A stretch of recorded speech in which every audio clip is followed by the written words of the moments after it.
କାହାକୁ? ଏକମାତ୍ର ଆଦି ଗୁରୁ ହିଁ ପ୍ରଣମ୍ୟ।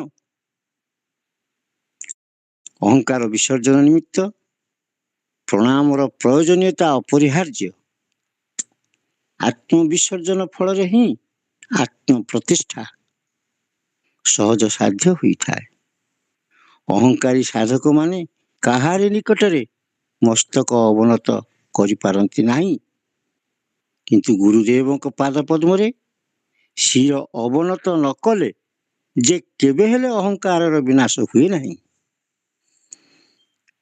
ପ୍ରଣାମ ସମ୍ବନ୍ଧରେ ଅଦ୍ୱୈତବାଦୀ ଶଙ୍କରାଚାର୍ଯ୍ୟ କହିଛନ୍ତି, ଭୁଲୁଣ୍ଠିତ ହୋଇ ଶ୍ରୀ ଗୁରୁଦେବଙ୍କୁ ପ୍ରଣାମ କରିବାକୁ ହେବ। ସେ ଉଲ୍ଲେଖ କରିଛନ୍ତି ଯେ ପ୍ରଥମେ ଶ୍ରୀ ଗୁରୁଦେବଙ୍କୁ ପ୍ରଣାମ କରିବା ହିଁ ବିଧେୟ। ଗୁରୁଦେବଙ୍କ ଶ୍ରୀଚରଣରେ ନିଜର ଅହଙ୍କାରକୁ ଆନତ କରିବା ହିଁ ପ୍ରଣାମର ଉଦ୍ଦେଶ୍ୟ। ସେହି ପ୍ରଣାମ ଫଳରେ ମନର ତୃପ୍ତି ଆସେ, ସ୍ପର୍ଶ ସୁଖର ଅନିର୍ବଚନୀୟ ଆନନ୍ଦ ମିଳେ। ସ୍ପର୍ଶ ସୁଖ।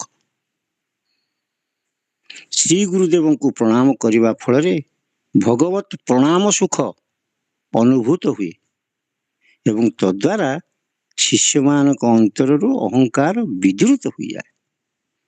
ଅହଙ୍କାର ନାଶ ନିମିତ୍ତ ଗୁରୁଦେବ ଶିଷ୍ୟମାନଙ୍କୁ କଠିନ କାର୍ଯ୍ୟରେ ନିଯୁକ୍ତ କରିଥାନ୍ତି। ସୁତରାଂ ଶ୍ରୀ ଗୁରୁଦେବଙ୍କ ପାଦ ପଦ୍ମରେ ଶିଷ୍ୟମାନଙ୍କର ଆତ୍ମସମର୍ପଣ ଭାବ ହିଁ ଶ୍ରେଷ୍ଠକର। ପ୍ରଣାମ ଦ୍ୱାରା ଶ୍ରୀ ଗୁରୁଦେବଙ୍କ ପ୍ରତି ଶ୍ରଦ୍ଧାର ନିବେଦନ ହୁଏ। ଏହିଭଳି ସଶ୍ରଦ୍ଧ ଆନୁଗତ୍ୟ ଫଳରେ ବ୍ରହ୍ମଜ୍ଞ ଗୁରୁଦେବଙ୍କର କୃପା ଶିଷ୍ୟମାନଙ୍କ ପ୍ରତି ଉନ୍ମୁଖ ହୋଇଥାଏ। ସେହି କୃପା ପ୍ରଭାବରେ ଶିଷ୍ୟମାନଙ୍କ ଅନ୍ତର ଶୁଦ୍ଧ ଭାବ ଧାରଣ କରେ। ଶ୍ରୀ ଗୁରୁଦେବଙ୍କ ଅନୁକମ୍ପା ହିଁ ଶିଷ୍ୟ ଭକ୍ତମାନଙ୍କ ଠାରେ ବ୍ରହ୍ମବିଦ୍ୟା ସଞ୍ଚାରଣର ସୂତ୍ର। ଶ୍ରୀ ଗୁରୁଦେବଙ୍କ ଅନୁକମ୍ପା। ଶ୍ରୀ ଭଗବାନ ଗୁରୁ ରୂପରେ ଶିଷ୍ୟ ଭକ୍ତମାନଙ୍କ ନିକଟରେ ବ୍ୟକ୍ତ ହୋଇଥାନ୍ତି। ଏଥିପାଇଁ ବିନୀତ ଓ ପ୍ରଣତ ଶିଷ୍ୟ ଭକ୍ତମାନଙ୍କୁ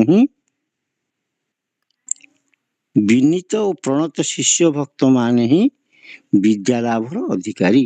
ଅତଏବ ଶ୍ରୀ ଗୁରୁଦେବଙ୍କ କୃପା ଲାଭ ନିମିତ୍ତ ଶିଷ୍ୟମାନଙ୍କ ପକ୍ଷରେ ପ୍ରଣତି ଯୋଗର ଆଶ୍ରୟ ଗ୍ରହଣ କରିବା ଏକାନ୍ତ କର୍ତ୍ତବ୍ୟ। ଶ୍ରୀ ଗୁରୁଦେବଙ୍କୁ ପ୍ରଣତି ନିବେଦନ ଫଳରେ ଅନ୍ତରର ବ୍ୟକ୍ତିତ୍ୱ ବା କ୍ଷୁଦ୍ର ଅହଙ୍କାରର ବିନାଶ ପ୍ରାପ୍ତ ହୋଇ ଶିଷ୍ୟ ଭକ୍ତମାନଙ୍କର ଆତ୍ମପ୍ରତିଷ୍ଠ ଭାବ ଲାଭ ହୋଇଥାଏ। ଶ୍ରଦ୍ଧା ସମ୍ପନ୍ନ ପ୍ରଣିପାତ ହିଁ ଜ୍ଞାନ ଲାଭର ହେତୁ। ଶ୍ରଦ୍ଧା ସମ୍ପନ୍ନ ପ୍ରଣିପାତ। ଚିତ୍ତର ପ୍ରଚ୍ଛନ୍ନତାକୁ ଶ୍ରଦ୍ଧା କୁହାଯାଏ। ତତ୍ତ୍ୱଜ୍ଞାନ ପ୍ରତି ଅର୍ଥାତ୍ ଶ୍ରୀ ଗୁରୁଦେବଙ୍କ ଉପଦେଶ ଶ୍ରବଣ ପ୍ରତି ଏକାନ୍ତ ଶ୍ରଦ୍ଧା ଥିବା ଆବଶ୍ୟକ। ଶ୍ରଦ୍ଧାରୁ ଧାରଣା ଶକ୍ତି ବା ବୀର୍ଯ୍ୟ ଲାଭ ହୁଏ।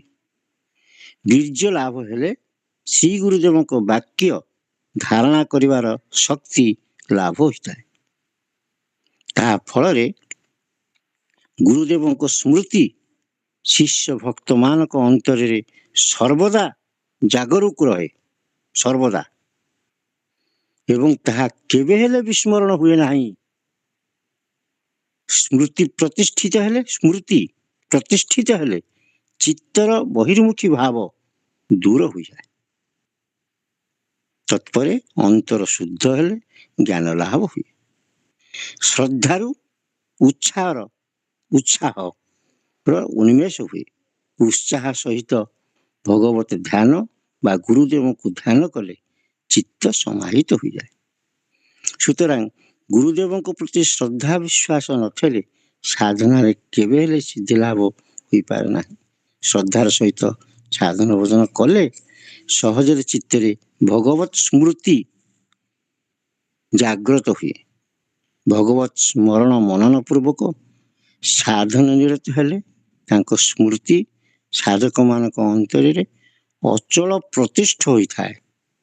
ଅଟଳ ଭଗବତ ସ୍ମୃତି ହେତୁ ଉତ୍ସାହ ସହଜରେ ବୃଦ୍ଧି ପ୍ରାପ୍ତ ହୁଏ। ଏହି ଭାବରେ ଉତ୍ସାହର ସହିତ ସାଧନ ଭୋଜନ କଲେ ପରିଣାମରେ ଭଗବତ ସାକ୍ଷାତକାର ହୁଏ। ଅଧିକାଂଶ କ୍ଷେତ୍ରରେ ଗୁରୁଦେବଙ୍କ ସହଜ ଉପଦେଶ ଅଭୟବାଣୀର ବିକୃତ ଅର୍ଥ କରି ସାଧକମାନେ ପ୍ରତାରିତ ହେବାର ଦେଖାଯାଏ। ଗୁରୁଦେବ ଅଭୟବାଣୀ ଶୁଣାଇ ଶିଷ୍ୟମାନଙ୍କୁ କହିଲେ, କେବଳ ମୋର ଆଶ୍ରୟ ନେଲେ ତୁମମାନଙ୍କୁ କିଛି କରିବାକୁ ପଡ଼ିବ ନାହିଁ। ଗୁରୁଦେବଙ୍କର ଏପରି ବାଣୀର ଅର୍ଥ ନୁହେଁ ଯେ ନିଷ୍କର୍ମା ଏବଂ ଆଳସ୍ୟ ଜଳତା ପରାୟଣ ହୋଇ ବସି ରହିବାକୁ ସେ କହୁଛନ୍ତି। ଏହି ସହଜ ସରଳ ବାକ୍ୟ ମୂଳରେ ଆତ୍ମସମର୍ପଣର ନିଗୁଢ଼ ସାଧନା ନିହିତ। ଗୀତାରେ ଜ୍ଞାନ ଲାଭର ଅଧିକାର ସମ୍ବନ୍ଧରେ ଭଗବାନ କହିଛନ୍ତି, ଶ୍ରଦ୍ଧାବାନ ତତ୍ପରାୟଣ ଓ ଜିତେନ୍ଦ୍ରିୟ ବ୍ୟକ୍ତି ହିଁ ଜ୍ଞାନ ଲାଭ କରିଥାନ୍ତି। ଶ୍ରଦ୍ଧାବାନ ଲଭତେ ଜ୍ଞାନଂ ତତ୍ପରଂ ସଂଯତେନ୍ଦ୍ରିୟ। ଶିଷ୍ୟମାନଙ୍କ ଅନ୍ତର ସର୍ବଦା ପ୍ରଫୁଲ୍ଲ ରହିବା ଆବଶ୍ୟକ। ଭଗବତ ଭାବନା ଫଳରେ ଅନ୍ତର ଶୁଦ୍ଧ ହେଲେ ସାଧକମାନଙ୍କର ଭଗବତ ଦର୍ଶନ ହୋଇଥାଏ। ସେହି ଭଗବତ ଦର୍ଶନର ସହଜ ସରଳ ଉପାୟ ହେଉଛି ଗୁରୁ ସେବା। ଗୁରୁଦେବଙ୍କ ଦର୍ଶନ, ସ୍ପର୍ଶନ, ତାଙ୍କ ସହିତ ବାକ୍ୟାଳାପ ମଧ୍ୟ ଗୁରୁ ସେବାର ଅନ୍ତର୍ଗତ। ତାଙ୍କ ଦର୍ଶନ, ସ୍ପର୍ଶନ, ତାଙ୍କ ସହିତ ବାକ୍ୟାଳାପ। ତେଣୁ ଗୁରୁଦେବଙ୍କ ପ୍ରସଙ୍ଗ ଆଲୋଚନାରେ ଏହି ଶକ୍ତି ଶିଷ୍ୟମାନଙ୍କ ଅନ୍ତରରେ ସଂକ୍ରମିତ ହୋଇଥାଏ। ଜୟ ଗୁରୁ।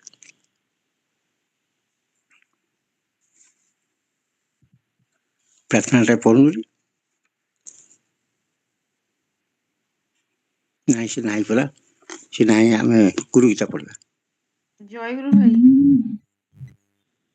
ଜୟଗୁରୁ। ହଉ ହଉ।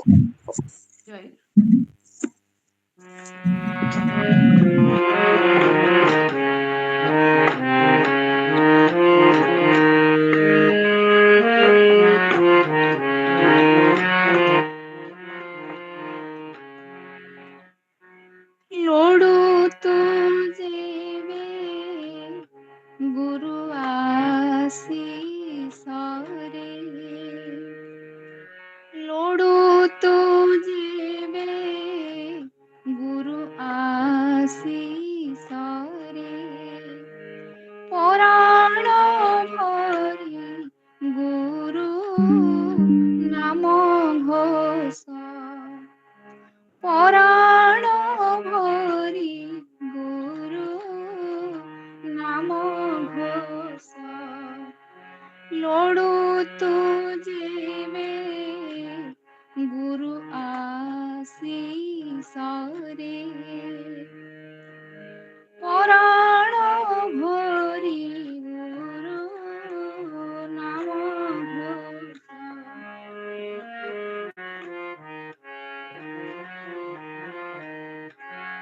जे करे आराधना से का भाग्यवान,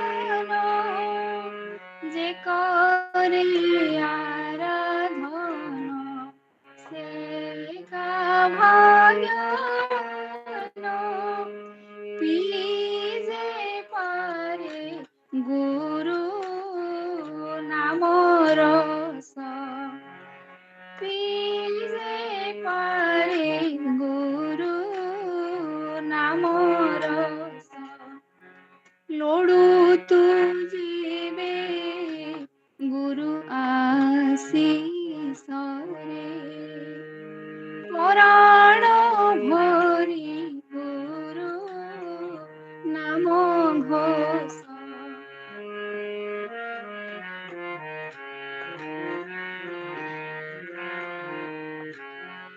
जणा जोड़ी कर गुरु करुणा कर, जणा जोड़ी कर गुरु करुणा कर,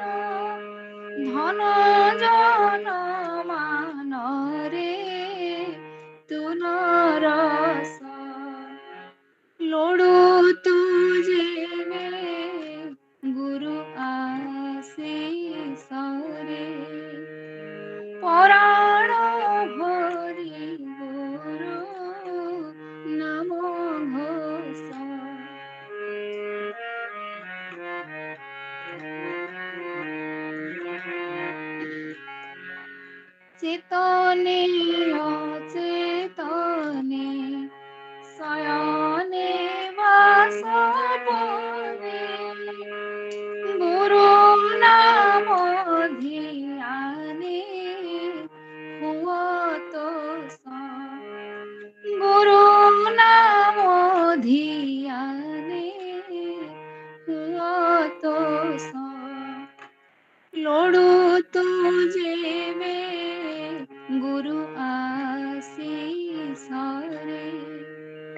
পুরাণ ভরি গুরু নাম ঘোষা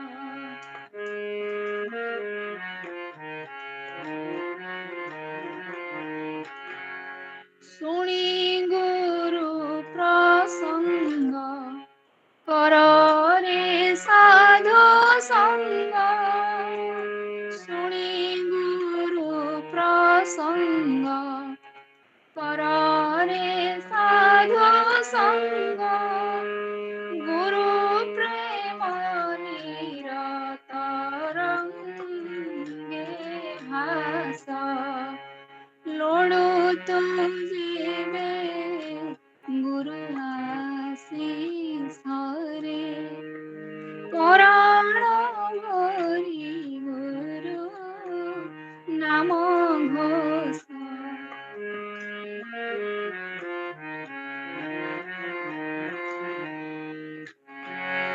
করিবে ভব পারি ସେହି ହୋଇ ନାଉରେ କରିବେ ଭବ ପାରି ସେହି ହୋଇ ନାଉରେ ସେବକୟର ଯୁଗ ହୋଇ ଦାସ ସେବକୟର ଯୁଗ ହୋଇ ଦାସ লোড়ু তু যেবে গুরু আশিসরে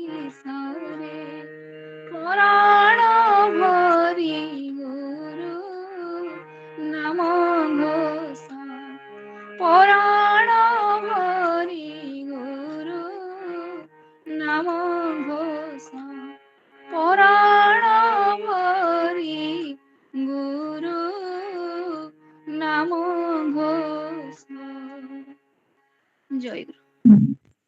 ଶ୍ରୀ ଶ୍ରୀ ଗୁରୁ ଗୀତା 111 ଶ୍ଲୋକ 111 আগো মনিগমাশ্চ পিবাণশ্চ তথাগম তস্মাদুদ্ধৃত্য দেবেশী গুরু গীতা ময়োদিতা। ଏ ଦେବେଶୀ আগম নিগম নির্বাণ ভেদরে তন্ত্রশাস্ত্র ত্রিবিধ উক্ত ত্রিবিধ তন্ত্রশাস্ত্রରୁ ଉଦ୍ଧାର କରି ସାରବସ୍ତୁ ସ୍ୱରୂପ ଏହି ଗୁରୁ ଗୀତା ତୁମ ନିକଟରେ ବ୍ୟାଖ୍ୟାନ କରେ। ଜୟ ଗୁରୁ। জয়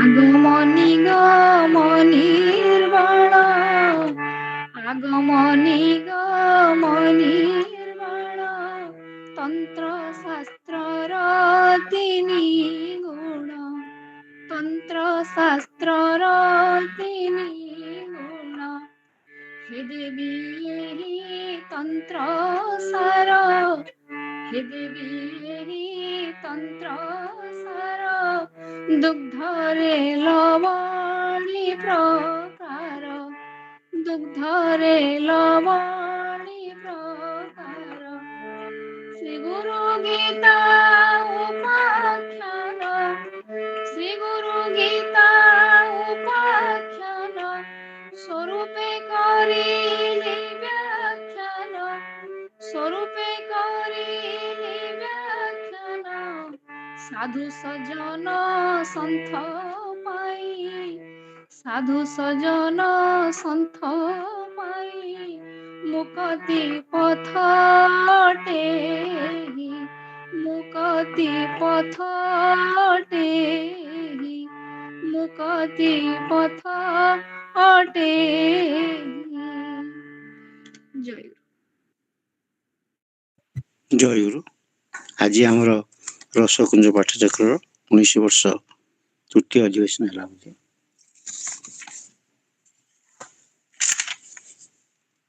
ତୃତୀୟ ଅଧିବେଶନ ରସକୁଞ୍ଜ ପାଠଚକ୍ର 19 ବର୍ଷ ତୃତୀୟ ଅଧିବେଶନ ବୀରଭାଇଙ୍କ ଗୃହାସନରେ ଅନୁଷ୍ଠିତ ହେଉଛି। ତେଣୁ ଆମର ସମସ୍ତ ଭାଇ ମା ମାନେ ଶ୍ରୀ ଠାକୁରଙ୍କୁ ବୀରଭାଇଙ୍କ ଗୃହାସନରେ ମାନସ ଚକ୍ଷୁରେ ଦର୍ଶନ କରୁଛନ୍ତି। ବୀରଭାଇ ଏବଂ ତାଙ୍କର ପରିବାର ବର୍ଗ ଠାକୁରଙ୍କ ସମ୍ମୁଖରେ ଉପବେଶନ କରିଛନ୍ତି। ଆମର ବର୍ତ୍ତମାନ ଶାସ୍ତ୍ର ପାଠ ସମାପ୍ତ ହୋଇଛନ୍ତି। ସଂକ୍ଷିପ୍ତ ଭାବ ବିନିମୟ କାର୍ଯ୍ୟକ୍ରମ ଆରମ୍ଭ ହେବ। ଆମର ରସକୁଞ୍ଜ ପାଠଚକ୍ର ଆଜି ପାଳିଆଟ ବୀରଭାଇ ଏବଂ ଆମର ସମ୍ପାଦକ ମଧ୍ୟ ସେଇ। ତେଣୁ ମୁଁ ତାଙ୍କୁ ଅନୁରୋଧ କରୁଛି ସେ ତାଙ୍କର ଭାବ ବିନିମୟ ପ୍ରଥମେ ଉପସ୍ଥାପନ କରନ୍ତୁ। ଜୟଗୁରୁ।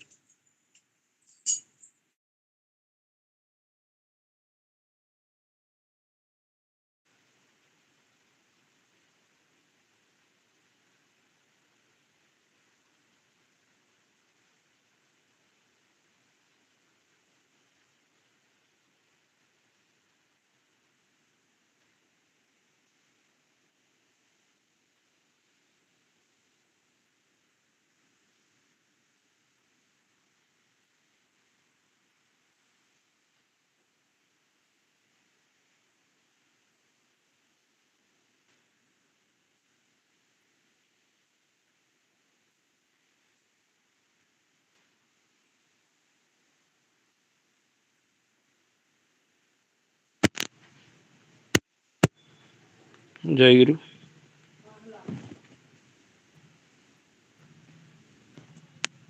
ଜୟଗୁରୁଜୀ। ଶୁଭୁ ନଥିଲା ଟିକେ ଆଗରୁ। ପରମାରାଧ୍ୟତମ ପ୍ରାଣର ଠାକୁର ମାନନୀୟ ପରିଚାଳକ ମହୋଦୟ, ରସକୁଞ୍ଜ ପାଠଚକ୍ରର ସଭାପତି ମହୋଦୟ, ଅନଲାଇନରେ ଉପସ୍ଥିତ ସମସ୍ତ ଭକ୍ତ ଭାଇ ଓ ମା ମାନେ, ଠାକୁରଙ୍କର ଅଶେଷ କୃପାରୁ ଆମର ଏଇ ରସକୁଞ୍ଜ ପାଠଚକ୍ର 19 ବର୍ଷ ଅତିକ୍ରମ କରି ଆଜି ତୃତୀୟ ଅଧିବେଶନ 19 ବର୍ଷର ଚାଲିଛି। ତା ସହିତ ଆମର ଏଇ ଗୃହାସନର ସାପ୍ତାହିକ ପାଠଚକ୍ର ମଧ୍ୟ ଆଜି ତାର 1070 ଅଧିବେଶନ ମିଳିତ ଭାବରେ ଅଧିବେଶନ ହେଉଛି। ଠାକୁର କୃପା କରି ଆମକୁ ସବୁବେଳେ ଆମର କର୍ତ୍ତବ୍ୟ ସମ୍ପର୍କରେ, ଆମର ଭାବନା ସମ୍ପର୍କରେ ଆମକୁ ସବୁବେଳେ ସଚେତନ କରାଉଛନ୍ତି। ଆଉ ଏମିତି ବି କିଛି କଥା ନାହିଁ ଯେଉଁ କଥାକୁ ଆମେ ଜାଣିନୁ କିମ୍ବା ବେଶୀ କିଛି ଜାଣିବାର ଅଛି। କେବଳ ଜୀବନରେ ସେଇ କଥାଟାକୁ ପ୍ରୟୋଗ କରି ସେଇଟାକୁ ଉପଲବ୍ଧି କରିବା କଥା, ସେତିକି ଆମ ପ୍ରତି ଦାୟିତ୍ୱ ଦେଇଛନ୍ତି। ଏବଂ ସବୁବେଳେ ରଖୁଆଳ ଗାଈ ଯେମିତି ଗାଈ ପଛରେ ରଖୁଆଳ ସବୁବେଳେ ଥାଏ, ସେ ସେମିତି ସବୁବେଳେ ଆମକୁ ଜଗିକିରି ପ୍ରତି ମୁହୂର୍ତ୍ତରେ ଆମକୁ ରକ୍ଷା କରୁଛନ୍ତି। ଆଜି ଉପଦେଶରେ କହିଲେ ଭଗବାନ ହିଁ ସୁଖ, ମାନେ ସେ ନିଜେ ହେଉଛନ୍ତି ସୁଖ ସ୍ୱରୂପ। ଯେଉଁମାନେ ସାଧାରଣ କଥାଟା କହୁଛନ୍ତି ଯେ ଯେଉଁମାନେ ସୁଖ ଚାହୁଁଛନ୍ତି ଭଗବାନଙ୍କୁ ଚାହୁଁନାହାନ୍ତି, ଯେଉଁମାନେ ଭଗବାନଙ୍କୁ ଚାହୁଁଛନ୍ତି ତାଙ୍କର ଆଉ କିଛି ଦରକାର ନାହିଁ। ସେ ଗୋଟାଏ କଥା, ଯଦି ସୁଖ ଚାହୁଁଛ ତାହେଲେ, ଆଉ ତାର କ୍ରିୟା ସ୍ୱରୂପ ସେ କହୁଛନ୍ତି ଯଦି ତୁମେ ସୁଖ ଚାହୁଁଛ ଆମକୁ କହୁଛନ୍ତି ତାହେଲେ ତାଙ୍କ ଶରଣାପନ୍ନ ହୁଅ। ଠାକୁରଙ୍କର ଅଶେଷ କୃପା, ଆମେ ସଂଘ ମାଧ୍ୟମରେ ଆସିବାରୁ ଠାକୁରଙ୍କର ଶରଣାଗତ ବୋଲି ଆମକୁ ଧାରଣା ଦିଆହେଇଛି। ଆମେ ମଧ୍ୟ ସେ ବିଶ୍ୱାସରେ ରହିଛୁ, ଆମେ ତାଙ୍କର ଶରଣାଗତ। ତେଣୁ ଏଇ କହୁଛନ୍ତି ଯେ ତାଙ୍କର ଯଦି ସୁଖ ଚାହୁଁଛ ତାହେଲେ ଭଗବାନଙ୍କର ଶରଣାପନ୍ନ ହୁଅ, ସେଇଟା କହୁଛନ୍ତି ଯେ ମୂଳ କଥା, ଯେଉଁଟା ଆମେ ଆଜି ବିଭିନ୍ନ ଶାସ୍ତ୍ରରେ ତ କେତେ କେତେ କଥା କହିକିରି ଗଲେ, ତାକୁ ସବୁଯାକ ଆମେ ଏଇ ସ୍ୱଳ୍ପ ସମୟ ଭିତରେ ବି ସଂକ୍ଷିପ୍ତ ଭାବ ବିନିମୟରେ ସେଟା କହିପାରିବାନି। ଆମେ ଖାଲି ମୂଳ କଥା ଗୁଡ଼ିକ ଟିକେ ଟିକେ କହିଯିବା କଥା। ଆଉ ସୁଖ ପାଇବାକୁ ହେଲେ ସେ କହୁଛନ୍ତି ତାଙ୍କ କଥା ମାନି ଚଳିବାକୁ ପଡ଼ିବ, ଯେ ଶାସ୍ତ୍ର ନିର୍ଦ୍ଦେଶ ମାନି ଚଳିବାକୁ ହବ। ଶାସ୍ତ୍ର ଏତେ ବ୍ୟାପକ ଯେ ବେଦ ବେଦାନ୍ତ ଉପନିଷଦ ଯେତେ ଯେତେ ଯାହା ସବୁ ଅଛି, ଠାକୁର କୃପା କରିକିରି ତାଙ୍କର ଶାସ୍ତ୍ର ଯେଉଁ 4-5 ଖଣ୍ଡ ଲେଖିଛନ୍ତି ପ୍ଲସ୍ ଆର୍ଯ୍ୟ ଦର୍ପଣ, ତାକୁ ଆମେ ବୁଝିପାରିବୁନୁ କି କଷ୍ଟ ହେବ ବୋଲି ଭାଇ ତାକୁ ସଂସାର ପଥେ ଲେଖିଲେ ଏବଂ ସଂଘ ସେବକ ଆମକୁ ଲେଖିଲେ। ଆମ ପାଇଁ ସେତିକି ଶାସ୍ତ୍ର ଯଦି ଆମେ ମାନି ଚଳିଲୁ, ତାହେଲେ ଯାହା ସେ ଲେଖା ହେଇଛି ସବୁ ଶାସ୍ତ୍ରର ସାରାଂଶ ସେ ସେଥିରେ ଦେଇଛନ୍ତି। ତେଣୁ ସେ କୁହନ୍ତି ସମାହିତ ହେଇକିରି ମାନବର କଲ୍ୟାଣ ନିମିତ୍ତ ସେ ଯେଉଁ ବାଣୀ ପ୍ରଦାନ କରିଛନ୍ତି, ଋଷିମାନେ ଆଜି ଯେଉଁ ସୂଚନାରେ କହୁଥିଲେ ଯେ ଋଷିମାନଙ୍କର ବାଣୀ ସେମିତି ଖାଲି ମାନେ ଖାଲି ଯିଏ ଯେଉଁ ଇଏ ବାଲା ଲେଖୁଛନ୍ତି ଔପନ୍ୟାସିକ ମାନେ, ଯେଉଁମାନଙ୍କର କଥା ମୂଳ କଥାଟା ହେଉଛି ପ୍ରବୃତ୍ତି, ସେଥିପାଇଁ ସେ ଶାସ୍ତ୍ର ଲେଖା ହେଇନି। ଶାସ୍ତ୍ର ମାନେ ଋଷିମାନଙ୍କ ଦ୍ୱାରା ଲିଖିତ ଏବଂ ସେ ସମାହିତ ଚିତ୍ତରେ ଜଗତର କଲ୍ୟାଣ ପାଇଁ, ଆଶ୍ରିତ ଲୋକଙ୍କର କଲ୍ୟାଣ ପାଇଁ, ଶିଷ୍ୟ ଭକ୍ତମାନଙ୍କର କଲ୍ୟାଣ ପାଇଁ, ସାଧାରଣ ଲୋକଙ୍କର ମୁକ୍ତି ପାଇଁ ଏସବୁ କଥା ସେ ଲେଖିଛନ୍ତି। ଆମେ ଲକ୍ଷ୍ୟ କରିଛୁ ଯେତେବେଳେ ପରିଚାଳକ ମହୋଦୟ ଆମର ସଂଘ ସେବକ ସବୁ ଲେଖନ୍ତି, ଏଇଥର ମଧ୍ୟ ତାଙ୍କ ସେବକ କହୁଥିଲେ, କହିଲେ ବହୁ ମାନେ ଥିବ ମଝିରେ କହିବେ ସେ ଅମୁକ ବହିଟା ଆଣିଲୁ, ଅମୁକ ବହିର ଅମୁକ ପେଜ ଆଣିକିରି ପହଞ୍ଚିଲା ବେଳକୁ ସେ ତାଙ୍କର ଲେଖା ସରିଥିବ। ସେ କଥା ଏ ମନେ ମନେ ଭାବନ୍ତି କାହିଁକି ଆଣିବା ପାଇଁ କହୁଛନ୍ତି, ଆଣିବା ଭିତରେ ଲେଖା ଅଛି, ହଉ ଠିକ୍ ଅଛି ରଖିଦେ। ତେଣୁ ସେ ସମାହିତ ଚିତ୍ତରେ ଲେଖନ୍ତି। ତେଣୁ ଆଜି ଆମେ ମଧ୍ୟ ସେଇ ସଂଘ ସେବକ ପାଠ କଲାବେଳେ ଆମ ମନ ସତରେ ସମାହିତ ହେଇଯାଉଛି ଏବଂ କୌଣସି ଦିଗକୁ ମନ ଚଞ୍ଚଳ ହେଉନାହିଁ। ସେଥିରେ କହିଲେ ଆମେ ଯଦି ଯେଉଁ ମୁହୂର୍ତ୍ତେ ଯେଉଁଟା ଲେଖୁଛୁ, ଯେଉଁ ମୁହୂର୍ତ୍ତରେ ଆମ ମନଟା ଚଞ୍ଚଳ ହେଇଯିବ, କେତେ କାଳ ପରେ ଯେଉଁ ପାଠକ ଆସିବେ ସେଇ ମୁହୂର୍ତ୍ତରେ ସେ ପାଠ ପଢ଼ିଲା ବେଳକୁ ସେଇ ମୁହୂର୍ତ୍ତରେ ମନଟା ତାର ଚଞ୍ଚଳ ହେଇଯିବ ସେଇ ଜାଗାରେ।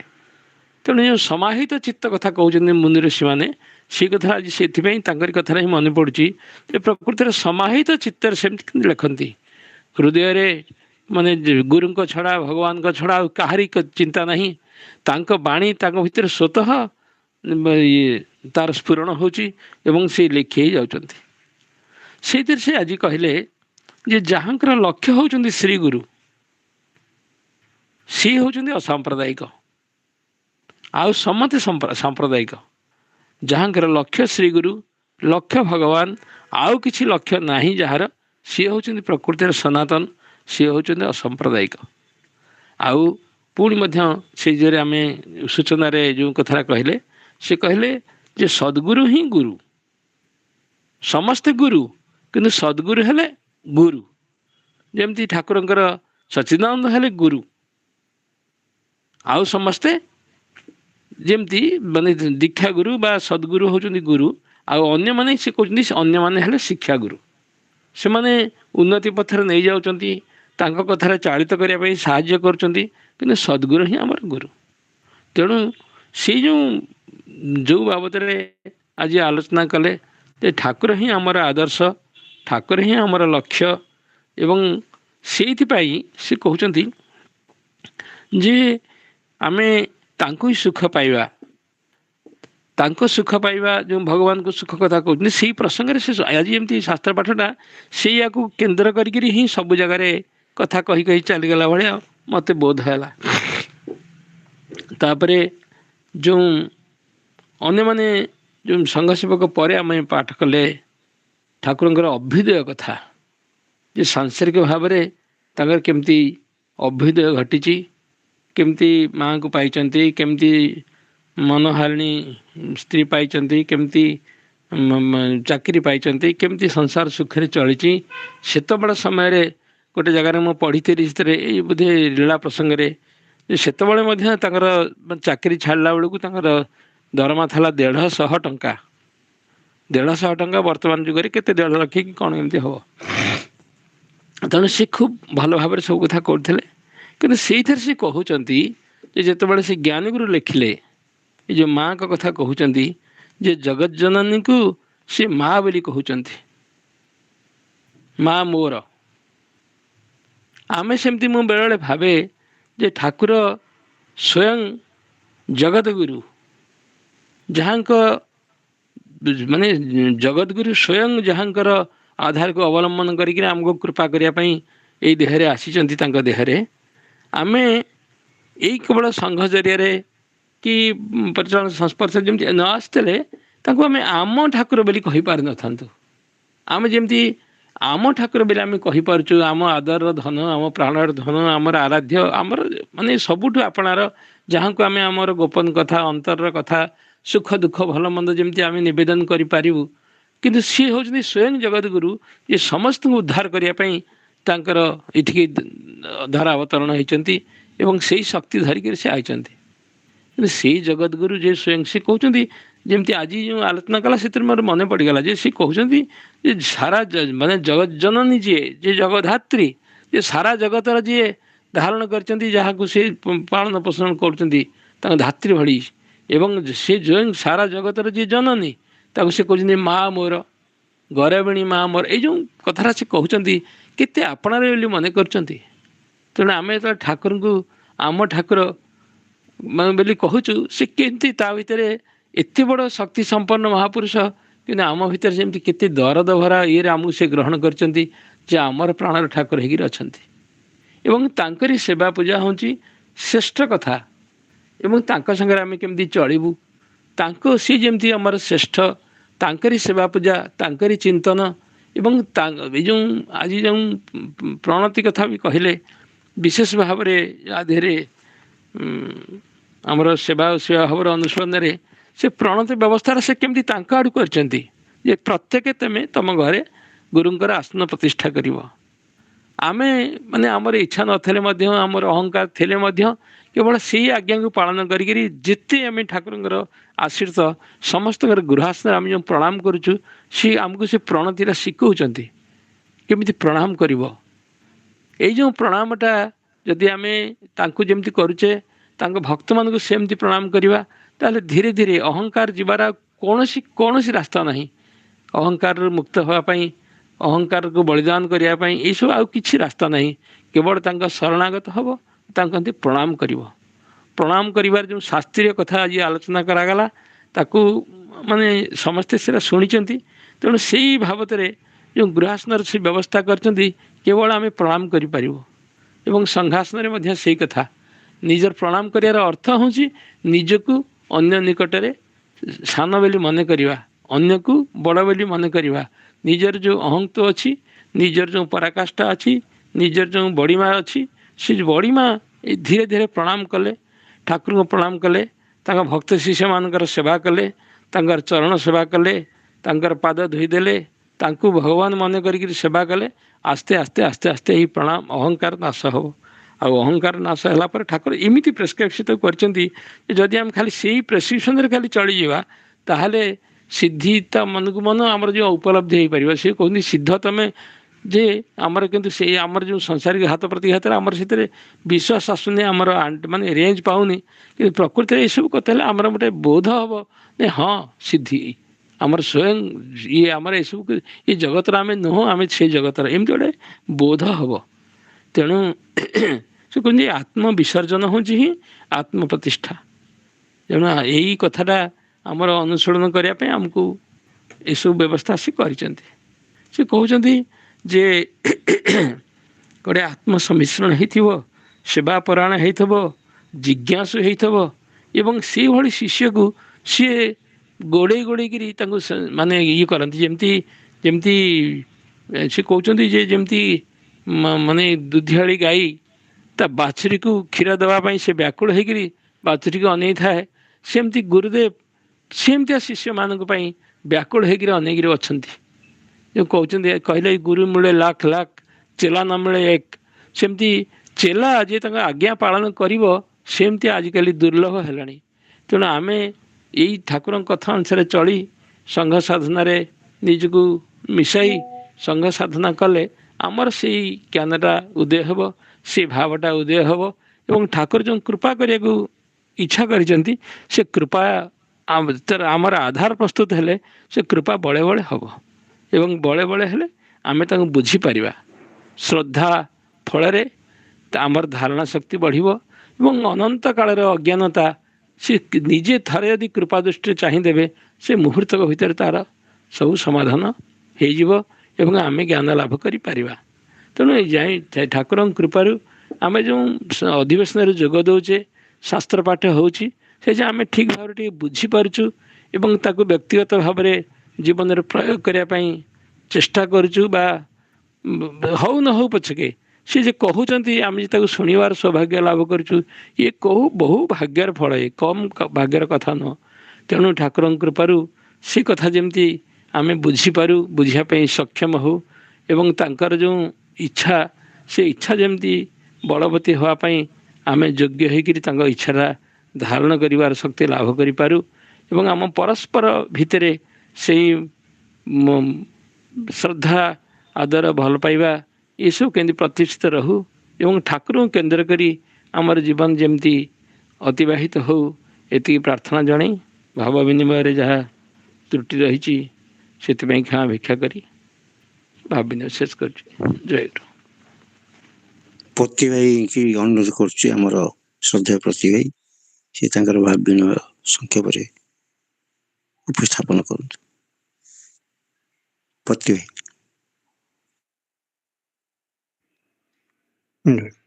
ଜୟ ଗୁରୁ।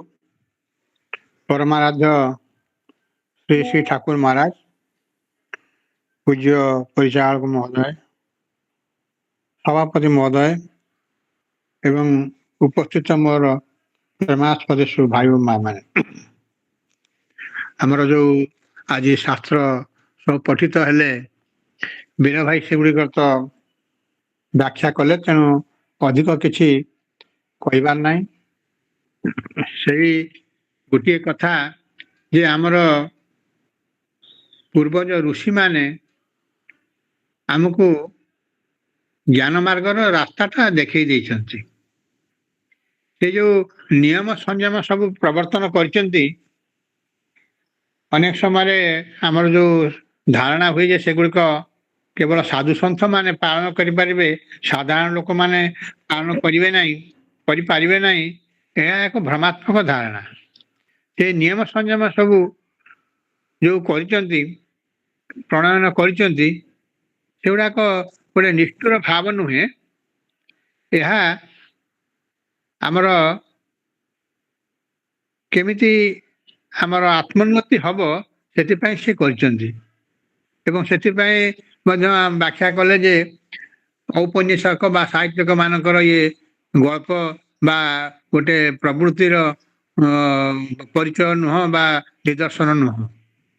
ତେଣୁ ଆମର ଋଷିମାନଙ୍କର ଯେଉଁ ସବୁ ଶାସ୍ତ୍ର ପାଠ, ଶାସ୍ତ୍ର ନିୟମ ସଂଯମ ଏଗୁଡ଼ିକ ପ୍ରତି ଆମର ଶ୍ରଦ୍ଧା ରହିବା ଏକାନ୍ତ ଆବଶ୍ୟକ ଏବଂ ସେଇ ଶ୍ରଦ୍ଧା ରହିଲେ ହିଁ ଆମେ ତାକୁ ପାଳନ କରିପାରିବା। ଆଉ ଶ୍ରଦ୍ଧା ଯଦି ନ ହେବ ତାହେଲେ ଆମେ ତାକୁ ପାଳନ କରିପାରିବା ନାହିଁ। ଆଉ ସଦ୍ଗୁରୁ ହିଁ ଏକମାତ୍ର, ଯାହା ଭାଇ କହିଲେ ସେ କଥା, ଏକମାତ୍ର ଗୁରୁ କହିଲେ ସବୁବେଳେ ସଦ୍ଗୁରୁଙ୍କୁ ବୁଝେଇବ। ଅନ୍ୟ ସମସ୍ତ ଗୁରୁ ହେଲେ ଶିକ୍ଷାଗୁରୁ, ଦୀକ୍ଷାଗୁରୁ କେବଳ ଜଣେ।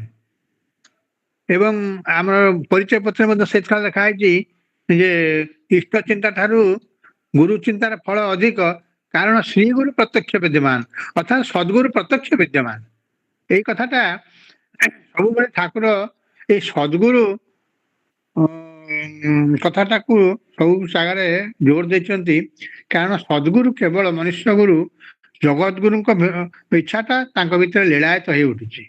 ତେଣୁ ସେଇ ସଦ୍ଗୁରୁ କଥାଟାକୁ ଠାକୁର ସବୁ ଜାଗାରେ ଅତ୍ୟନ୍ତ ଗୁରୁତ୍ୱ ସହକାରେ ନେଇଛନ୍ତି।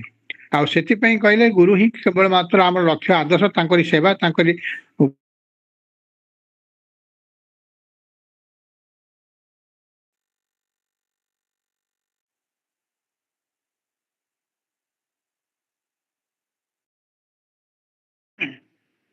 ପ୍ରକୃତ ମାନେ ଆତ୍ମଜ୍ଞାନ ଲାଭ କରିପାରିବା, ତାଙ୍କର ଲୋକ ଏଇ ଚିନ୍ତାଧାରାଟା ଆମ ଭିତରେ ପ୍ରକୃତ ଉଜ୍ଜୀବିତ ହୋଇ ଉଠିବ। ଆଉ ନିଗମ ପ୍ରସଙ୍ଗରେ ମଧ୍ୟ ଠାକୁରଙ୍କ ଜୀବନ ପ୍ରସଙ୍ଗରେ ସବୁ ଯେଉଁ ଆଲୋଚନା ହେଲା, ଖୁବ ମଧୁର ଆଲୋଚନା ହେଲା ଯେ ପ୍ରକୃତ ମହାମାୟାଙ୍କର ଶକ୍ତି ଯେ କେମିତି ମାନବୀୟ ଭାବରେ ସେ ଆସିକିରି ଲୀଳା କରିଥିଲେ, ଯେ ଏତେ କମ୍ ବୟସରେ ସେ ଗୋଟିଏ ଦୁର୍ଗା ପୂଜାର ସମସ୍ତ ଭୋଗ ରନ୍ଧନ ବାହାର ଲୋକ ଯୋଉ ଆସନ୍ତି କରିବାକୁ ତାଙ୍କୁ ବାଦ ଦେଇ ସେ ଭୋଗ ରନ୍ଧନ କରି ସମସ୍ତ ବନ୍ଧୁ ବର୍ଗ ସମାଜ ପଡ଼ୋଶୀ ମାନଙ୍କର ସବୁ କେମିତି ସେ କରିପାରିଲେ, ଏହା ଗୋଟେ ମାନେ ସାଧାରଣ ଚିନ୍ତା କଲେ ବୁଝି ହେବ ଯେ ଏହା ଏକ ଅତ୍ୟାଶ୍ଚର୍ଯ୍ୟ ଶକ୍ତି ସମ୍ପନ୍ନ ବ୍ୟବସ୍ଥା। ତେଣୁ ତାଙ୍କ ଭିତରେ ସେଇ ଶକ୍ତି ଜଗତ ମାତାଙ୍କର ଭାବଟା ପରିସ୍ଫୁଟ ଥିଲା ବୋଲି ସେ ଏସବୁ ଭାବ କରିପାରିଲେ।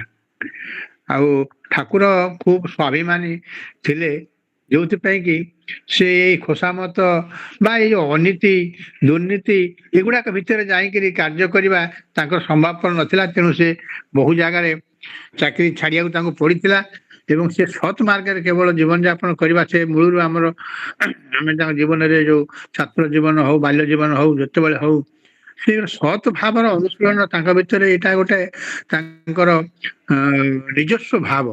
ତେଣୁ ସେ ସତ୍ ଭାବରେ ସବୁବେଳେ ଚଳିଥିବାରୁ ପରବର୍ତ୍ତୀ ଜୀବନରେ ସେଇ ସତ୍ ସ୍ୱଭାବଟା ଆହୁରି ତାଙ୍କୁ ପୂର୍ଣ୍ଣ ଭାବରେ ପ୍ରତିଷ୍ଠିତ କରାଇ ପାରିଛି।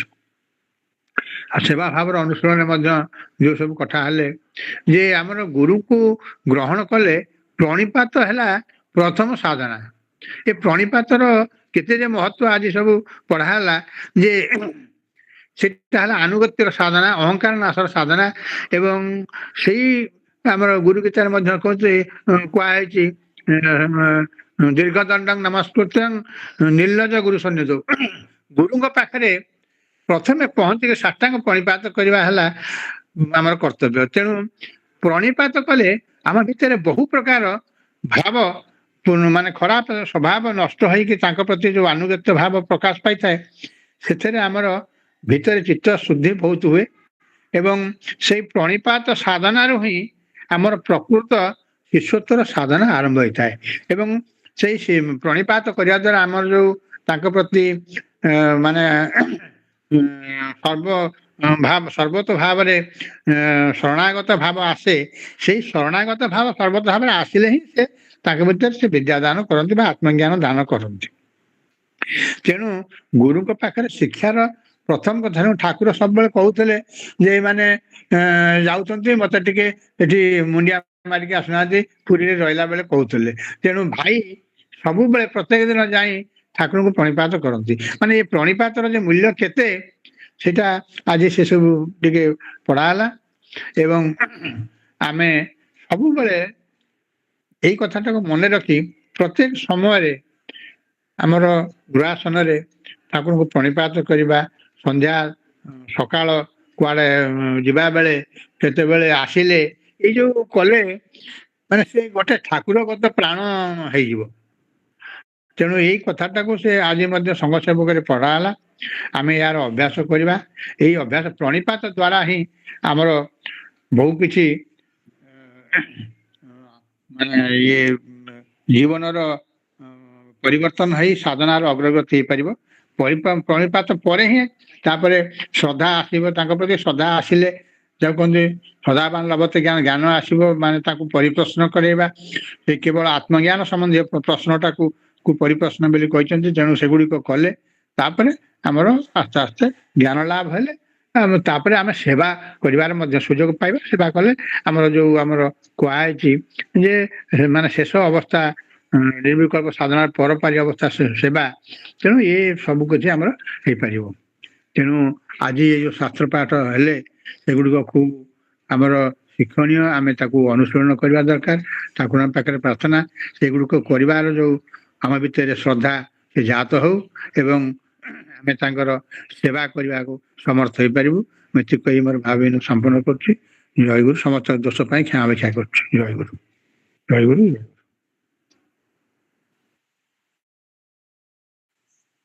ଜୟଗୁରୁ। ବୀରେଇ ସୁଧୀର କାହିଁ ଅଛନ୍ତି କି? କାହିଁ ଦେଖାଯାଉନାହାନ୍ତି ତ? ଆଉ କିଏ କଣ ଟିକେ ମା ମାନେ କିଏ କହିବେ ଟିକେ କହୁନା? 10-15 ମିନିଟ୍ ଅଛି, ଆଉ କିଏ କହିବେ? ହଁ ମା ମନକୁ ଯଦି କିଏ ମା କହିବେ ଘର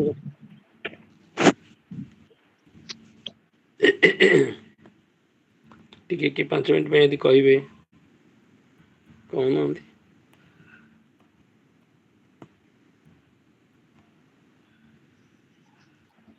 ମା କିଏ ଅଛନ୍ତି ମୁଁ ତ ଜାଣିପାରୁନି, ଜାଣିପାରୁନି ଠିକ ଅଛି। ଭାଇ ଭାଇ ଜୟଗୁରୁ ଜୟଗୁରୁ। ମୁଁ ଖିଲାର ଭାଇ ଅଛି। ଆଉ କିଛି କହୁଛୁ? ଜୟଗୁରୁ ଜୟଗୁରୁ। ଓಂ ମନ୍ନାଥ ଶ୍ରୀ ଜଗନ୍ନାଥ ମଦ୍ଗୁରୁ ଶ୍ରୀ ଜଗଦ୍ଗୁରୁ ମଦାତ୍ମା ସର୍ବଭୂତାତ୍ମା ତସ୍ମୈ ଶ୍ରୀ ଗୁରବେ ନମଃ। ପରମାରାଧ୍ୟ ଶ୍ରୀ ଶ୍ରୀ ଗୁରୁଦେବଙ୍କ ପଦ ପଙ୍କଜରେ ଭୂଲୁଞ୍ଚିତ ପ୍ରଣତି ଜଣାଉଛି।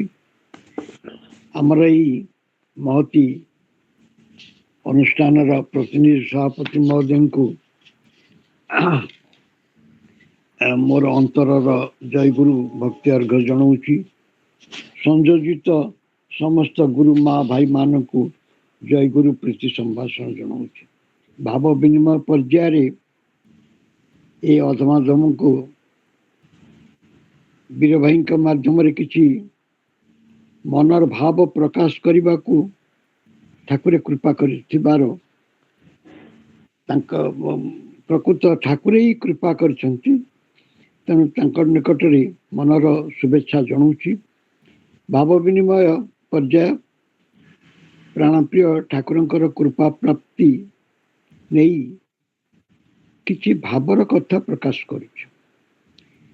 ଗାଁରେ ଥିଲାବେଳେ ଆମ ସଂଘ ପ୍ରତି ଗୁରୁବାର ଦିନ ହେଉଥିଲା। ବର୍ତ୍ତମାନ ଫିଜିକାଲି ଭାବେ ସେଥିରେ ଯୋଗ ଦେବାରୁ ବଞ୍ଚିତ ହୋଇଛି, ବାହାରେ ରହୁଛି। କିନ୍ତୁ ଠାକୁରଙ୍କର ଅପାର କୃପାରୁ ବର୍ତ୍ତମାନ ପ୍ରାୟ ପ୍ରତିଦିନ ସନ୍ଧ୍ୟାରେ 2 ଘଣ୍ଟା 2.5 ଘଣ୍ଟା ସଂଘଭୁକ୍ତ ହୋଇ ରହିବାର ସୁଯୋଗ ପାଉଛି। ଆଜି ସକାଳେ ମାନେ ଭାବର କଥା କହୁଛି, ବିଛଣା ଛାଡ଼ିବା ପରେ ପରେ କାମାକ୍ଷାନଗରରୁ ଜଣେ ଗୁରୁ ଭାଇ ଫୋନ କରି ମୋତେ ଜଣେଇଲେ ଯେ ଭାଇ ଆଜି ଆର୍ଯ୍ୟ ଦର୍ପଣରେ ଗୋଟେ ଲେଖା କାର୍ତ୍ତିକ ମାସ ସଂଖ୍ୟାରେ ବାହାରିଛି ଆପଣଙ୍କର। ଏ ନାଁଟା ମୁଁ କହିଲି ଭାଇ କୋଉ ଲେଖାଟା କହିଲେ? ସେ କହିଲେ ଆଧ୍ୟାତ୍ମିକତା ହିଁ ଗୁରୁ ପ୍ରାପ୍ତିର ଭିତ୍ତି, ଏଇ ଟାଇଟଲଟା ଅଛି, ଭଲ ହେଇଛି, ଯାହା ହଉ ତାଙ୍କ ମନକୁ ପାଇଛି। ପାଠ କରି ସେ କହିଲେ ଭାରି ଭଲ ହୋଇଛି ବୋଲି ଜଣାଇବା ସଙ୍ଗେ ସଙ୍ଗେ ମୋତେ କହିଲେ ଭାଇ ଆଜି ସନ୍ଧ୍ୟାରେ ଆମର ଗୋଟିଏ ଏଇ କାମାକ୍ଷାନଗରରେ ଗୋଟେ ସଂଘ ଅଛି, ଆଜି ଆମର ସାପ୍ତାହିକ ସଂଘ, ଆପଣଙ୍କୁ ଫୋନ କରିବି, ଆପଣ ଫୋନ ମାଧ୍ୟମରେ କିଛି ଭାବ ବିନିମୟ କରିବେ। କିନ୍ତୁ ଏକ୍ଜାକ୍ଟଲି ସମୟଟା ମୋତେ କିଛି କହିନଥିଲେ। କ'ଣ କରିବି, ସନ୍ଧ୍ୟା ପୂଜା ପରେ ପହଡ଼ ପକାଇ ସାରି ଠାକୁରଙ୍କ ଖାଲି ଏପାଖ ସେପାଖ ହେଉଥିଲି। ଆମର ଏଇ ସଂଘର ଲିଙ୍କ ତ ବୀର ଭାଇ ମୋତେ ଦେଇ ସାରିଥିଲେ, କିନ୍ତୁ ସେ ସଂଘର ସମୟ ମୋତେ ଜଣା ନଥିଲା। ବୀର ଭାଇଙ୍କ ସହ ପରେ ଟିକେ ବୋଧେ ଅନ୍ୟ ଭାଇମାନେ ଆସିବାଟା ସାମାନ୍ୟ ମିନିଟ 2 ମିନିଟ ଡେରି ହେଇଛି ବୋଧେ।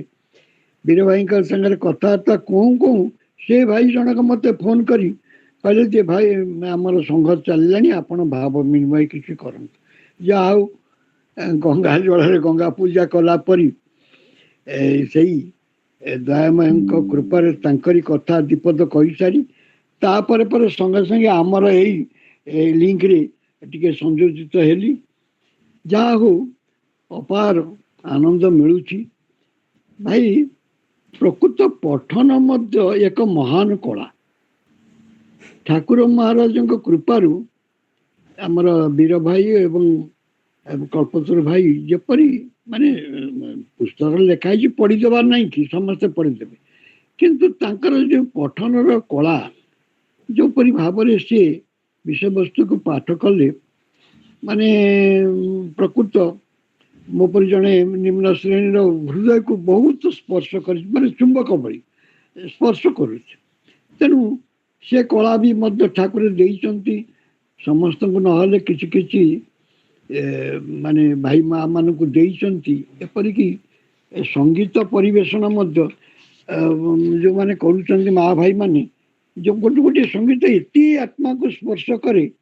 ଆଜି ଗୋଟେ ଆଲୋଚନା ମଧ୍ୟରେ ଗୋଟେ ଆସିଲା, ମୁଁ ସେଇ କଥାଟା ଭାବୁଥିଲି। ଆମର ସଙ୍ଗୀତ ବହିରେ ଅଛି, ସ୍ୱାମୀ କୃଷ୍ଣାନନ୍ଦ ଲେଖିଛନ୍ତି, তুমি পুরুষ কি নারী তত্ত্ব বুঝিতে নারী, তুমি স্বয়ং না বুঝাইলে তাকে বুঝিতে পারি, তুমি আধা রাধা আধা কৃষ্ণ সাজিলে বৃন্দাবনে।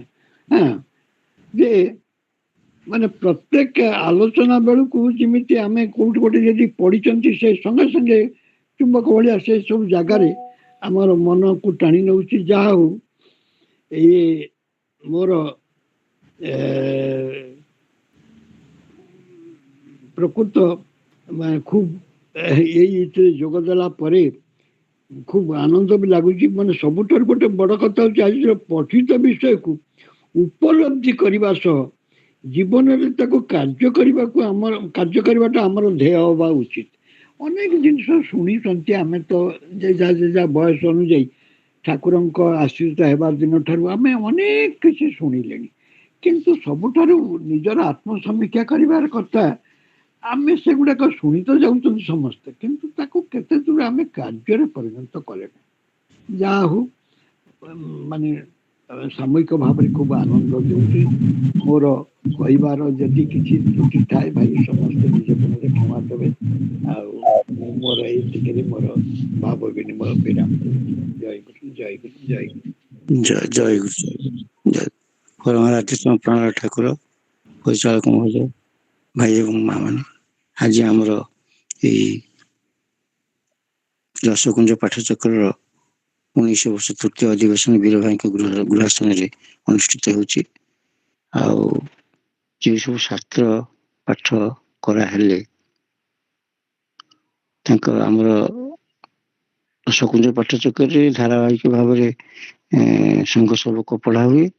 ତା ବାଦେ ଆମର ଲୀଳା ପାଇଁ ଜୀବନୀ ପ୍ରସଙ୍ଗ ବର୍ତ୍ତମାନ ପଢା ହଉଛି। ସେଇ ଦିଟା ପଢାଏ। ସେବା ଘର ଅନୁଷ୍ଠାନଟା ଆମେ ପଛରେ ତାକୁ ଆଡ୍ କରିକି କରୁଛେ ଉଭୟ କ୍ଷେତ୍ରରେ। ତେଣୁ ଆଜି ଆମର ଏଇ ଶାସ୍ତ୍ର ପାଠ ମାଧ୍ୟମରେ ଆମେ ଯାହା ସବୁ ଗୃହାସନରେ ଅନୁସରଣ କରୁଛେ ତାକୁ ଆମର କେମିତି ସମ୍ପର୍କିତ ବା କୋରିଲେଟ୍ କରିବା ସେ ବାବଦରେ ଆମେ କେତେଟା ଭାବ ଆମ ଭିତରେ ବିନିମୟ କରିବା। କଥା ହଉଛି ଠାକୁରଙ୍କୁ ଯେତେବେଳେ ଆମେ ଗୃହାସନରେ ପୂଜା କରୁଛେ ଠାକୁରଙ୍କର ମହିମାଟା ଅବଗତ ହେବା ନିହାତି ଦରକାର। ଠାକୁରଙ୍କର ଲୀଳାଟା ହଉଛି ତାଙ୍କର ମହିମା।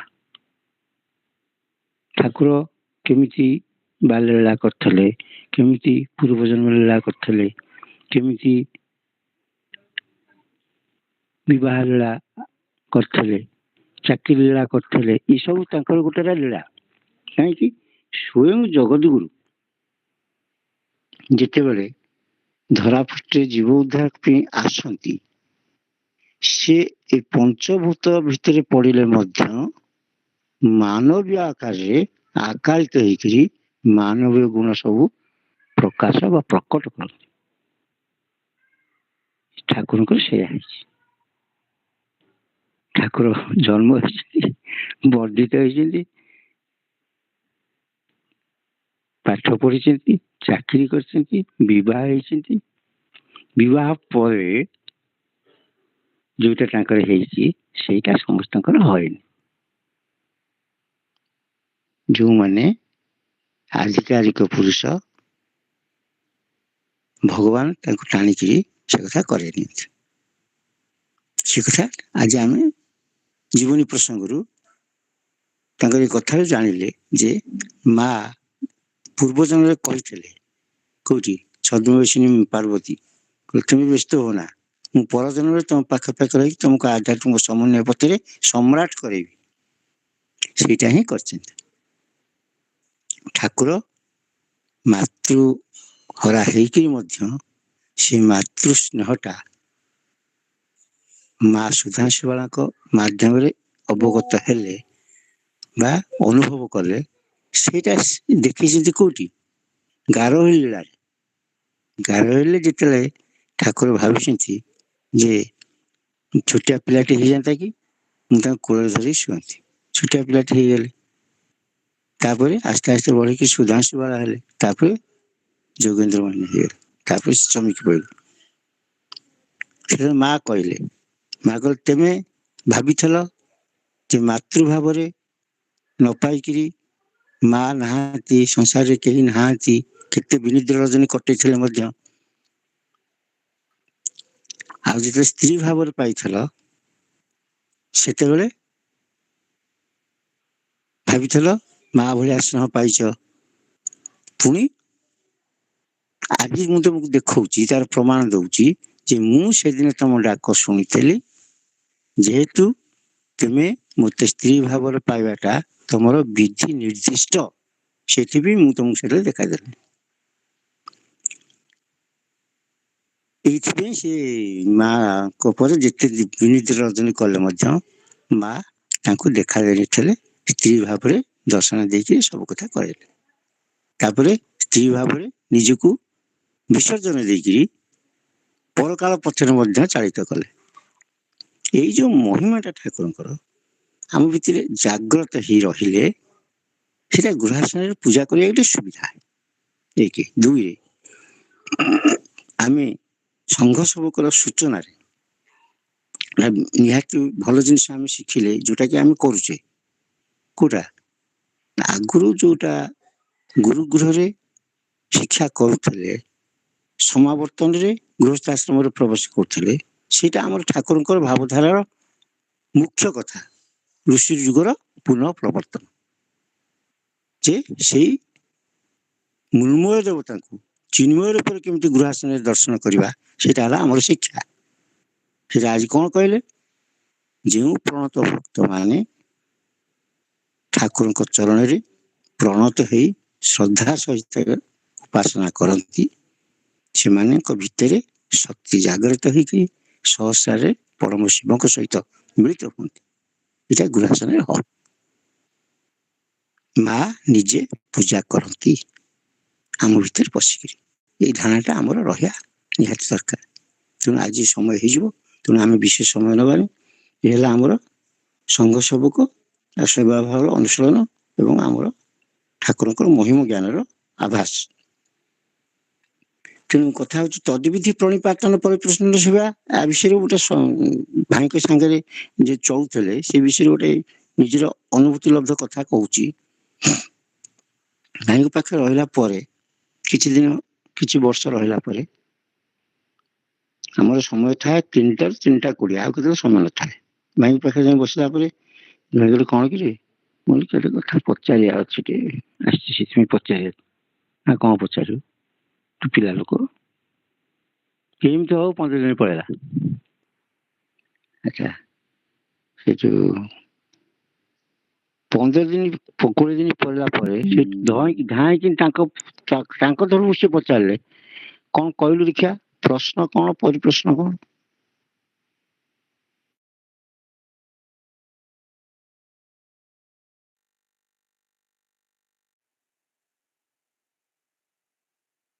ଜାଣିନି ନା। ପ୍ରଶ୍ନଟା ହଉଛି, ବହିଟା ପଢୁଛ, ଏଟା ପ୍ରଶ୍ନ। ବହି ପଢିକିରି ସେ ବିଷୟରେ ଭାବନା କର ଗଭୀର ଭାବରେ। ତମ ଅନ୍ତର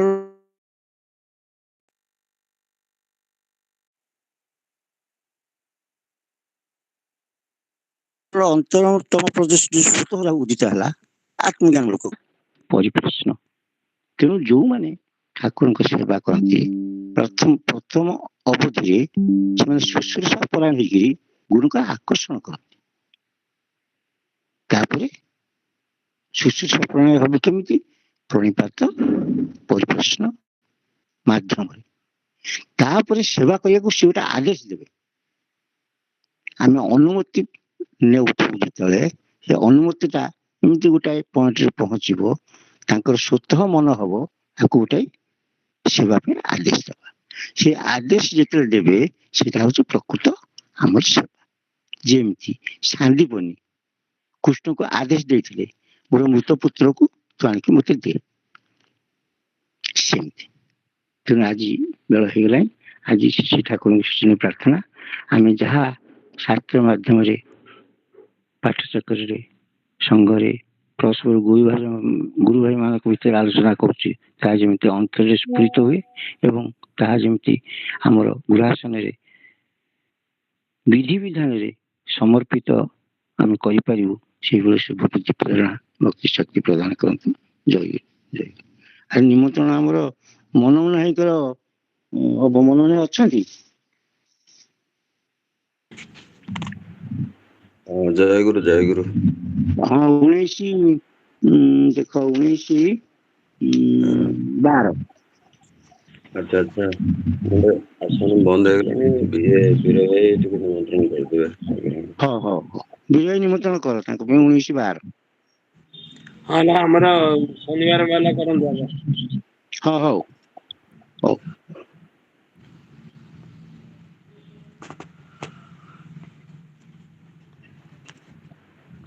ଯଶବନ୍ତୀ ମା କିଏ ଅଛନ୍ତି? ଜୟଗୁରୁ ଜୟଗୁରୁ। ମୁଁ କହିଲି ଆଉ କିଏ ଅଛନ୍ତି ବୋଲି ମୁଁ ଚୁପ ରହିଛି। ଜୟ ଆସନ୍ତା ଶନିବାର ନଭେମ୍ବର 30 ତାରିଖ ଗୀତଶାସ୍ତ୍ର ପାଠ ଅଧିବେଶନ ସନ୍ଧ୍ୟା 7:45ରୁ ରାତ୍ର 9ଟା ପର୍ଯ୍ୟନ୍ତ ଅନୁଷ୍ଠିତ ଯଥାବିଧି ବିଧାନରେ ହେବ। ସେଥିପାଇଁ ପ୍ରାଣର ଠାକୁରଙ୍କୁ ନିମନ୍ତ୍ରଣ ଜଣାଉଛି। ତ ସହିତ ସମ୍ମାନୀୟ ପରିଚାଳକ ଏବଂ ଭାଇ ଓ ମା ମାନଙ୍କୁ ସମସ୍ତଙ୍କୁ ସାଦର ନିମନ୍ତ୍ରଣ ଜଣାଉଛି। ଯଥା ସମୟରେ ଯୋଗଦାନ କରି ଗୁରୁ କୃପା ଲାଭ କରିବା ହେବେ। ନିମନ୍ତ୍ରଣ ତ୍ରୁଟି ନିମିତ୍ତ କ୍ଷମା ପ୍ରାର୍ଥନା କରୁଛି। ଜୟ ଗୁରୁ ଜୟ ଗୁରୁ। ଜୟ ଗୁରୁ। ଜୟଗୁରୁ ଆମର ଏଇ ରସଗୁଞ୍ଜ ପାଠଚକ୍ର ପରବର୍ତ୍ତୀ ଅଧିବେଶନ 19 ଡିସେମ୍ବରରେ ଅନୁଷ୍ଠିତ ହେବ ମନମୋହନଙ୍କ ଗୃହାସନରେ। ମନମୋହନଙ୍କ ତରଫରୁ ପ୍ରାଣପ୍ରାଣ ଠାକୁର ଆଉ ପରିଚାଳକ ମହୋଦୟ ସମସ୍ତ ଭକ୍ତ ଭାଇ ମା ମାନଙ୍କୁ ନିମନ୍ତ୍ରଣ ଜଣାଉଛି ସେଦିନ ପାଇଁ। ଏବଂ ଆଜି ଆମର ଏଇ ସାପ୍ତାହିକ ପାଠଚକ୍ର ଆସନ୍ତା ଗୁରୁବାର 5 ତାରିଖ ଦିନ ଅନୁଷ୍ଠିତ ହେବ। ସେଥିପାଇଁ ପରମରାଧ୍ୟତମ ପ୍ରାଣ ଠାକୁର ମାନ୍ୟ ପରିଚାଳକ ମହୋଦୟ ଏବଂ ସମସ୍ତ ଭକ୍ତ ଭାଇ ମା ମାନଙ୍କୁ ନିମନ୍ତ୍ରଣ ଜଣାଉଛି। ଆଉ ଆଜି ଏଇ ରସକୁଞ୍ଜ ପାଠଚକ୍ର ଅଧିବେଶନ ମିଳିତ ଭାବେ ଅନୁଷ୍ଠିତ ହେଇଛି। ତା ଦେହରେ ସମସ୍ତ ପ୍ରକାର ସେବା ଜନିତ କାର୍ଯ୍ୟକ୍ରମ ଜନିତ ଯାହା ସବୁ ଯେତେ ପ୍ରକାରର ତ୍ରୁଟି ଘଟିଛି ସେଥିପାଇଁ ସମସ୍ତଙ୍କ ପାଇଁ କ୍ଷମା ଭିକ୍ଷା କରୁଛି। ପ୍ରାଣ ଠାକୁର ମାନ୍ୟ ପରିଚାଳକ ମହୋଦୟ ଏବଂ ସମସ୍ତ ଭକ୍ତ ଭାଇ ମା ମାନେ କୃପା କରି କ୍ଷମା ପ୍ରଦାନ କରନ୍ତୁ। ଜୟଗୁରୁ। ବର୍ତ୍ତମାନ ଆମର ଜୟଗୁରୁ କୀର୍ତ୍ତନ ଆରମ୍ଭ ହେବ। ମାମୁନି ଜୟଗୁରୁ କୀର୍ତ୍ତନ କରନ୍ତୁ।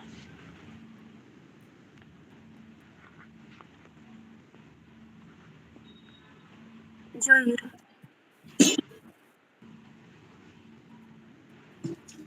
ଜୟଗୁରୁ କୀର୍ତ୍ତନ 5 ମିନିଟ୍ ହେବ।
ଜୟ ଗୁରୁ।